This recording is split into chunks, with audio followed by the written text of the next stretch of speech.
Moscow says it is disappointed by the decision of the United States to pull out from the Iran nuclear deal. The Russian Foreign Ministry is calling the move a violation of international law. We are extremely concerned that the United States is once again acting contrary to the opinion of most other states and exclusively in its own narrow and opportunistic interests, grossly violating the norms of international law. Moscow says it will honor the Joint Comprehensive Plan of Action as long as other countries do.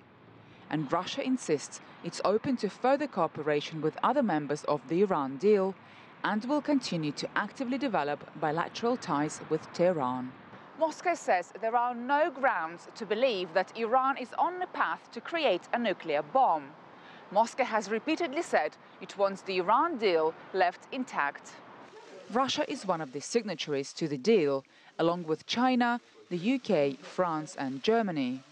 Moscow sees the deal as one of the greatest achievements of international diplomacy of recent times. From the very start, Moscow invested heavily its political capital in what is commonly known as nuclear deal.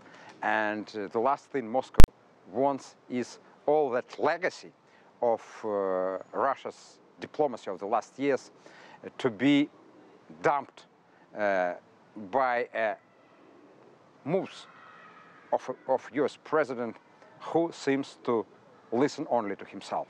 Israel's Prime Minister Benjamin Netanyahu visited Moscow for talks with Vladimir Putin the day after Donald Trump announced the decision to withdraw from the deal. Analysts say Israel is trying to persuade Moscow to take a more pro-Israel approach. Lyubova, CGTN, Moscow.